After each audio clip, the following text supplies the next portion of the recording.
Merci de nous suivre et de vous abonner sur la chaîne des leaders Go 221. Le médecin dit qu'il risque de ne pas se réveiller.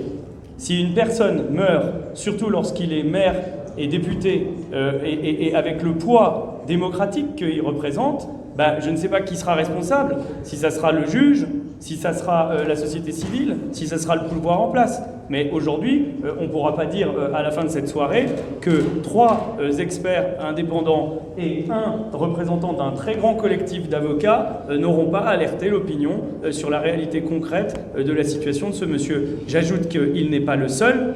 J'ajoute que nous avons déposé des recours dans des situations analogues pour plus d'une dizaine de personnes. Certains ont été libérés et aujourd'hui on se demande pourquoi ces 2-là ne le sont pas.